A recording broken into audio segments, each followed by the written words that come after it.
Hey guys, it's Tams the Wicked Witch. Welcome back to my YouTube channel. I hope you're all well and stuff. Today it's solstice weekend. We have Yule approaching on Monday and I'm really excited to do this video for you. Just going to go over some of the Yule and winter solstice celebrations and ideas and things that we can do around this beautiful time. And obviously it's a little bit different this year because we've got lovely COVID to deal with, but you know, there's still many things we can do. If you can hear a very strange noise like a trumpet, my dog is blowing his nose over there blowing through his nose really loud, so I'm sorry if that's picking up. Tez, what you doing? Always want to be on the video and then walk off. So yes, we're approaching winter solstice, which is Monday, the 21st of December. It starts, and so many things as witches and pagans that we can do. So many celebrations that can be had. As a solitary witch, you know, I do sometimes go to my mum's. We have done before and done out. We always do Samhain, but we have done some winter solstice celebrations together before, but usually it is just me on my own. And I always set up an altar. This year I've set the altar up on the dining room table because there's no one coming round this year, obviously, for drinks and stuff. So I have set up my altar. If you're on Instagram, you would have already seen it. I'll just flip you down a little bit and try and show you. Sorry about the light. I've got blinds. I can't do anything about them. I can't pull them because all the cards are hanging. So I've got a little bit of a setup there. There's a painting of Stonehenge on a stone. I've got a yellow candle. I've got cinnamon. I've got ivy. I've got oak leaves. I've got holly. I've got a witch's hat. I've got selenite. I've got some garnet. I've got the poinsettia flowers. Let's put you back. Poinsettia flowers, and we've got pine cones, and we got the Krampus bell because you've got to have that, and it's too heavy for the tree. We've got some hairs. We've got rose quartz. We've got orange calcite. We've also got a piece of green aventurine, which is here for good luck for the winter and the new year. We have representation of the sun with the yellow candle, and over here I've got a selenite ball, which is kind of representing the moon. We've got dried fruits, we've got the big skull, we've got the human type skulls, and we've also got these on either side, these little Christmas type fir trees, so little snow covered fir trees. These are actually, I won't squeak it, they're actually my dog's toys.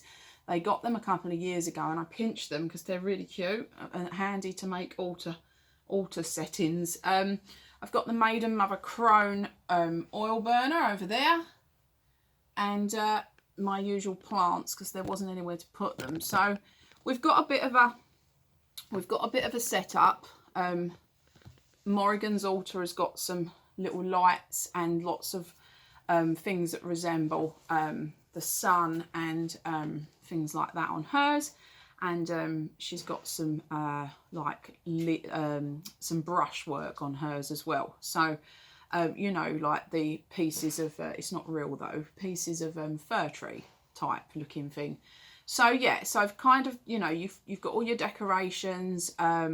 It's nice to have a representation of the sun, something that you can light, obviously, because we're celebrating the sun's return.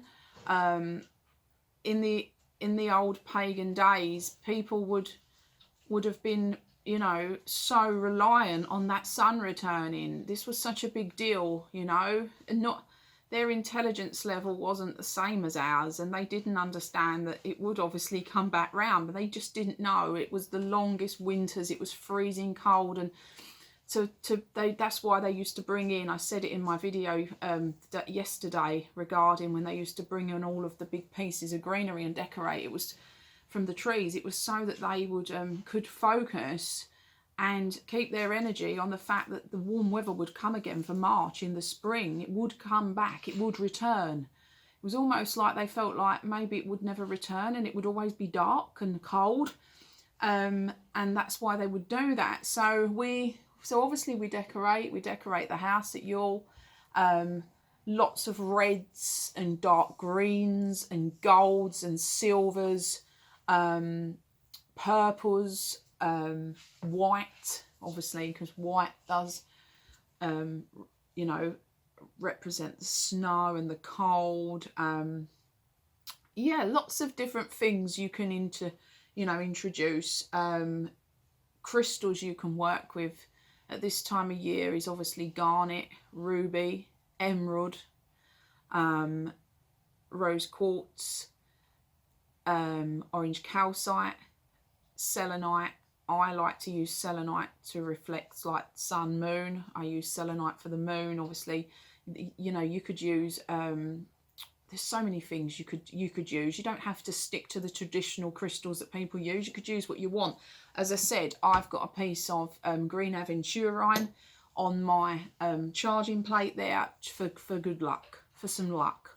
I think we need a bit of luck and a bit of, you know, a bit of good luck and a bit of good vibes and good prosperity as well for the new year, because let's face it, the whole world and the COVID situation that we've found ourselves in is obviously extremely concerning, and it's plummeted everybody into debt, and we do need that. So you can work with healing, you can do some world healing, you can do nice kind of, maybe not so much spells, but you can do some nice power thoughts and put some stuff out there. You could make a nice jar, and you know, to, you know, like a healing jar. Do it for your family, do it for the world, do it for your, you know, do it for your household, whatever you wanted to do. There's so many things that we can do at this time of year. Be grateful for what we've got. Be grateful for our health. You know, so many people are ill in hospital. Be grateful. And some people on Yule, they give nature-based gifts. So obviously on the old 25th of December, we're all giving presents. And, you know, if you watch my videos, you know I do love a present, and I do love buying presents, and I do go a bit mad, and that's fine. As long as I can afford it, I'll do it. If I can't afford it, I wouldn't do it. It's not in a greedy, gross way or anything like that. I just enjoy buying people stuff. But the Yule gifts really, to me, would be natural. There'd be something nature based. Just for instance, this year my mum and dad have bought me a great big bag of horns and bones and antlers and all kinds of things, and it was all ethically sourced. It was actually from a guy who makes walking sticks, and these are all things that he couldn't use. He does it for a living. It's like a pagan shop, and I think they're in Somerset somewhere, and this was some stuff that he couldn't use. And I think I've got like the big ram horns and some other horns, so I'm ever so excited. So that's like a Yule based gift from my mum and dad to me. Me and my husband have done a Yule gift. Sometimes we haven't done it this year because we've just got the other presents, and you know, but he'll go to the local occultist and he'll buy me something from there, and we have done that, yeah. So it's nice to make something. Making somebody something would be nice as well, but nature-based gifts are lovely. Obviously we've got the Yule log. You can, you know, if you've got a fireplace and you're lucky enough to have a fireplace, then you can do the old Yule log, which I'd love to do. I don't have a fireplace. Or if you've got like a representation, like if you've got like a pretend log, you've got candles, you can do that. I just like to light my candles. I light my yellow candle to, you know, as the sun's coming through. I haven't got the best view here, and we're down in a dip and I can't always see, which is a bit, you know, you have to kind of just improvise on that if you can't see. Yeah, so you have got, then it's not just the 21st, it's, you know, the days after that you can still do your winter solstice things. If you're working in you can do meditation. If you're trying to prepare yourself for the calendar new year, if there's things that you want to be doing, making changes, it's a good time to do those things. Obviously, rose quartz is a really good crystal to work with for self-healing. love and self-healing, and for others as well. You know, let's get a bit of love out there this year, because it's a bit of a moody old time for everybody. So yeah, there's so many things you can do. And then, you know, we've got December 25th, and if you watched my video a few days ago where I talk about what I do at Christmas, because obviously people were asking, you know, and I've made a video about that. But yeah, 25th, we do what everybody else does. We have a big dinner. We're not meeting with people this year, but normally we'd meet with people, and we'd go to my mum and dad's, and then we'd see, like, my brother-in-law would come round, and we'd have drinks, and there's food, and me and my husband have presents, and we do go a bit mad, and that's fun. And if we couldn't afford it, we wouldn't. And yeah, that's what we do. So Yule is the nice, I don't like the word religious, but I can't think of another word for it. So that's my religious time, when I'm, you know, super pumped up to you know, to connecting with the earth, connecting with the goddess and God. It's just beautiful. Beautiful. You know, we've got this we've got the story of the two kings, the twins, the Holly King and the Oak King. They reign over half of the year each, which is a representation, of course, of winter and summer. And, you know, one rules and they fight, and this is a continuous circle of them fighting. The other one loses to rule, and it goes round and round, you know. So we've got lots of nice stories regarding Yule. If you're interested in folklore, I'll put the link to my folklore for Yule and Christmas below for you, if you're interested in that, because I've gone through some quite cool stuff in that.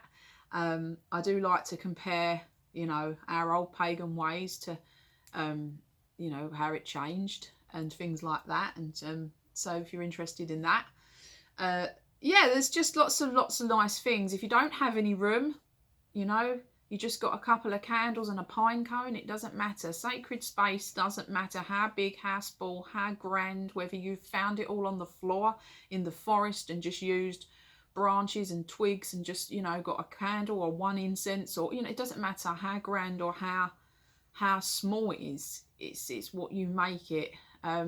You can do some really lovely spreads in your books of shadows at this time of year. Lots of artwork. I mean, you know, I like drawing animals and painting.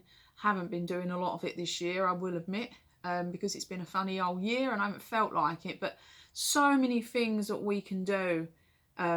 Collecting leaves, and, you know, I like looking at leaves when they fell off the trees and dried, like oak leaves, and just trying to paint, putting things in my books. My magic journals are full of all different kinds of things.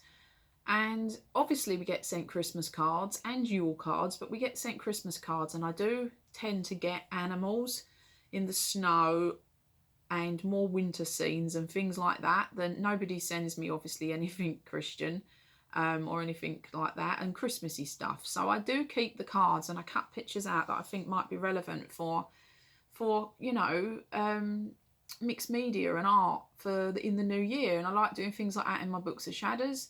Whatever you want to call it, magic journal, book of shadows, book of mirrors, whatever you call yours. In my magic journal, I do like to make art and create and, you know, do things like that. So that's always a good way of recycling some of your cards afterwards. And yeah, just try and get out and do some forest walks. I live next to Epping Forest. I'm 2 miles away, so we're really lucky. We're going to hopefully do some walks. If it snows, I hope I'll be able to get some nice footage of the snow up in Epping Forest, if we can get up the hill. Yeah, lots and lots of lovely things. I like to be in nature. I like to be around the animals. I've got all my birdies out the front. I've got all their feeders out there, and I've got robins, so many robins, and all the birds coming in. I've had some crows, which is amazing. And we've even had a kestrel. I think I've called it the right name. It's not a buzzard, it's a kestrel, and it's a baby, and it's learning to fly still. It's not that great. It's definitely it's not a baby, but it's definitely younger than the bigger ones, because it's small. But it's been settling on our shed having a rest because it's been really raining, and it's really amazing. I tried to take some photos. It's got the biggest hook beak. It's so angry looking, but it's beautiful. Yeah, just just taking in some of the nature. I mean, you know, make the most of what you've got. Let's put some healing out there, and for ourselves, a bit of self-love. And yeah, enjoy your winter solstice, your Yule, whatever you choose to do, however big or small your celebrations are. I hope you enjoy it. Happy Yule, happy winter solstice to all of you. I'll see you in the week before the old Crimbo starts, probably for a witch casket or something. Thank you for watching. If you do want to look at some of my other videos, please check out my playlist. Please like this video. Please subscribe to the channel. Your blessings to all of you. Take care. See you later. Bye.